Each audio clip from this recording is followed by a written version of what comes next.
Welcome back to the Derelict Workshop renovation series. So far, I have cleared out decades of old junk, rebuilt the chimney and installed a stove, repaired the roof, replaced and treated the rotten floors, dug up the workshop floor and moved soil away from around the sides of the building to help keep it dry. In this episode, I'll be completely renovating the woodshed, emptying out heaps of junk, getting rid of the monster ivy and replacing the roof before filling it up with wood for future projects.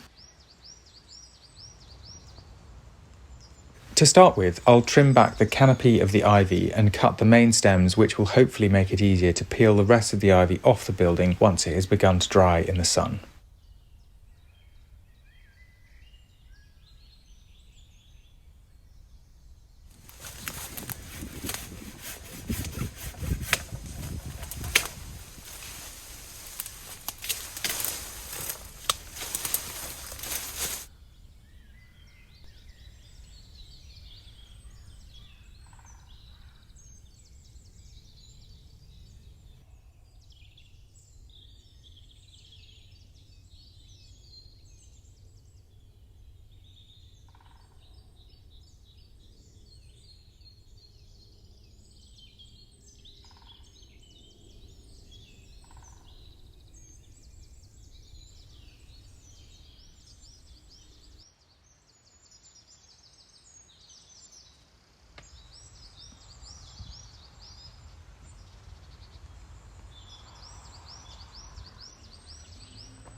That was an absolute mission to get down. The weight of it is huge. It must have been, from a sort of loading perspective, way more than the roof was ever designed to hold, and hence it's just crumbled over time.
This is really unstable. I've been wriggling away at the ivy on top and the whole wall wobbles. I might have to reinforce it before I go any further.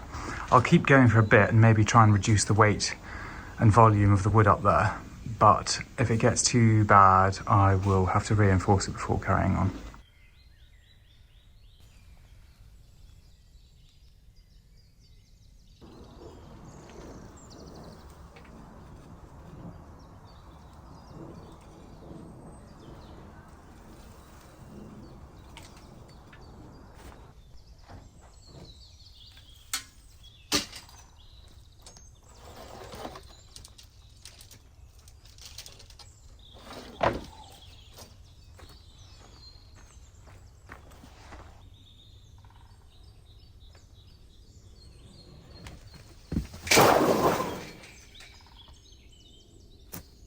This thing which just came down is probably about as heavy as I am, and the thickest bit is about that, so good sort of 3-4 inches. Absolute beast of an ivy. Very good to get that down, and I'm not surprised at all that the building's cracked. This is where the ivy's got in and has sort of acted to pull the building apart, and then down here as well it's been pushing away. But I suspect the majority of the damage was done by the sheer weight of it on this corner.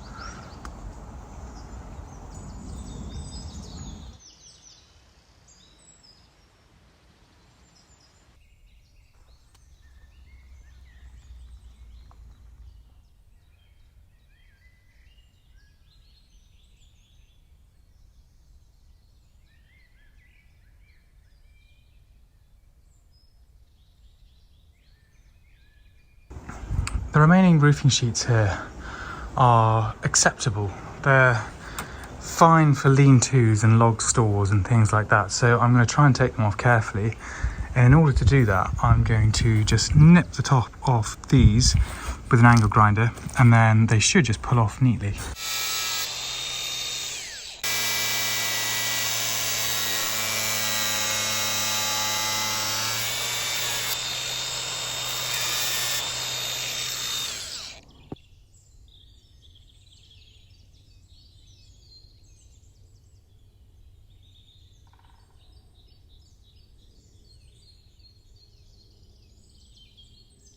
Whilst the roof is off and there's good ventilation, I'll be trying to get rid of all of this loose paint and dusty bits.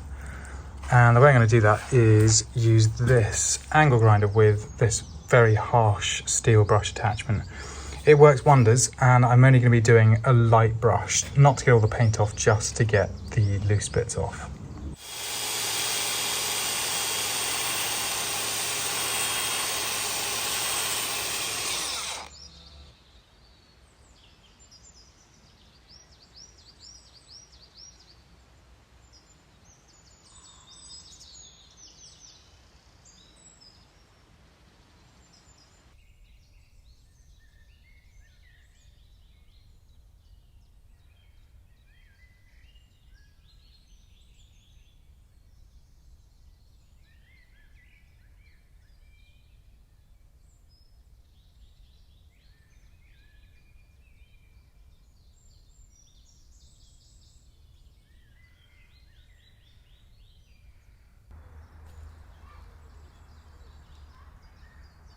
After a trawl of Facebook Marketplace, I'm up in London collecting some leftover corrugated sheeting and reclaimed 4x2 timber from an attic conversion project. The materials will be used for the new shed roof.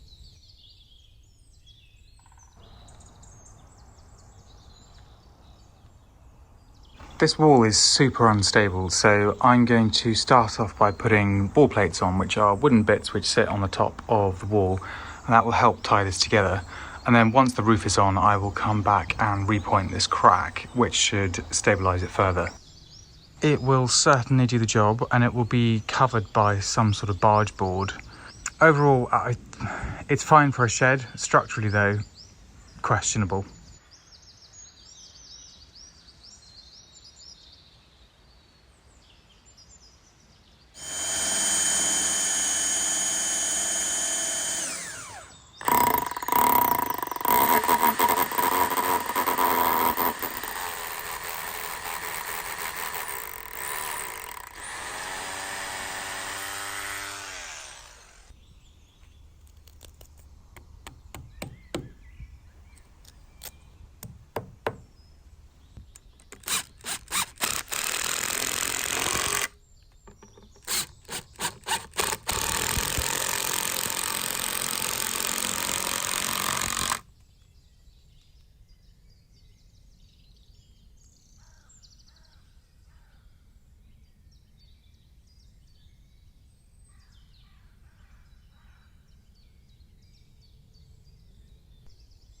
I've raised these wall plates up a little bit higher than they were originally, so as to allow for just that little bit extra headroom so that you don't have to feel like you'll have to duck the whole time. So this should do the trick nicely. And there we go. Just sort of eases underneath.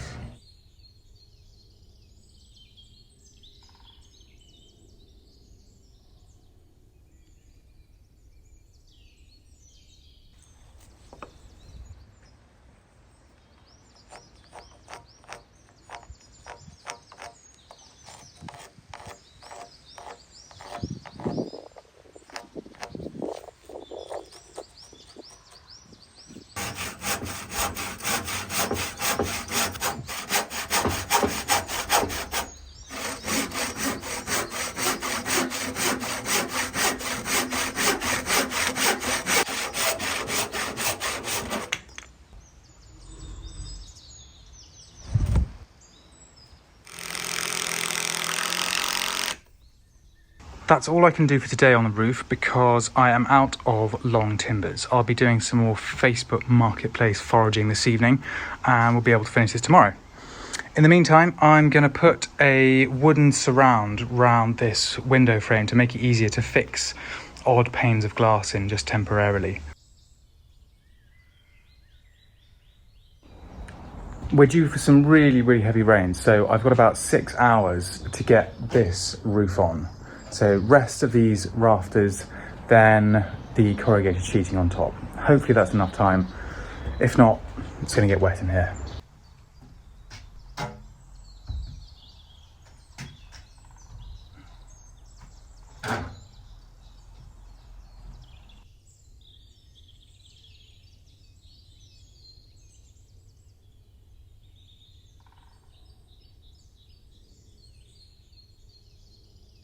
I've got enough timber to have 4 battens which run in that direction, which will help support the corrugated steel, and it'll also mean that it'll make the roof marginally more rigid. The spacing between these rafters is quite large. I'm limited by the materials I've got. However, if there's too much deflection, then I will add some reinforcement as I get suitable timber.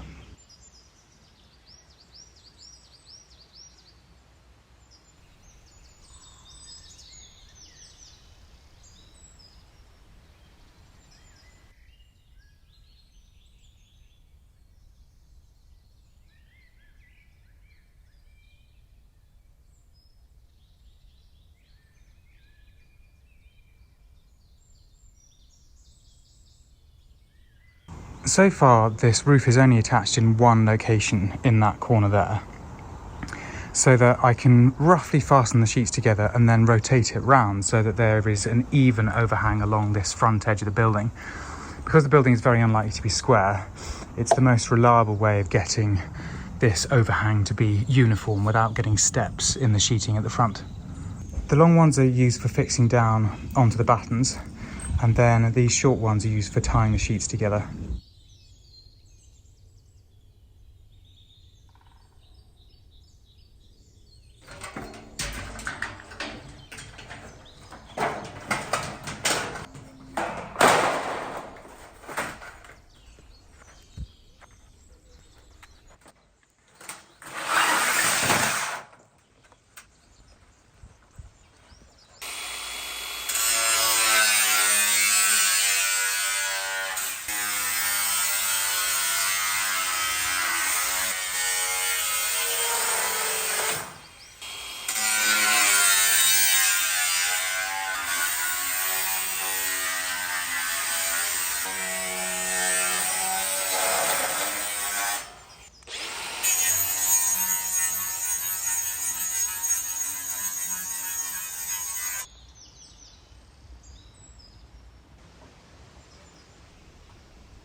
whole building has shifted over time, so the door frame is no longer fits.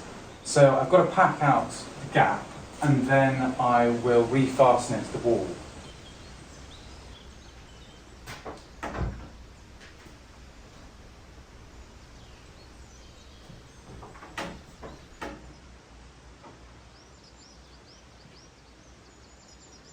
I found 3 cast iron windows which were originally installed in the main house over 100 years ago. They are nearly a perfect fit, so I'll give them a quick clean up and pop them in.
Assuming the root cause has been fixed, the correct way to repair such a large crack is to install Helifix stitching bars or to simply rebuild this section of wall.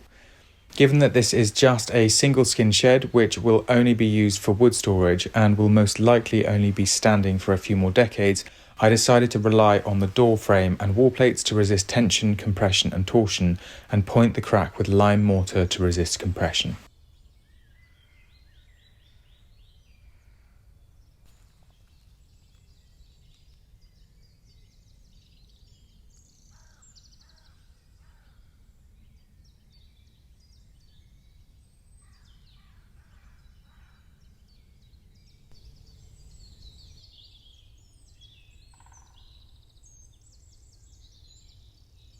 A massive thank you to everyone following this project and showing your support in the comments. And a very, very special thank you goes to all of you who joined Patreon or became a YouTube channel member. Your generosity is truly appreciated and makes it possible for me to keep creating content like this. In the next episode, I'll be making a firewood processing machine using a second-hand electric chainsaw and cutting up the massive pile of scrap wood that has been building up through this renovation.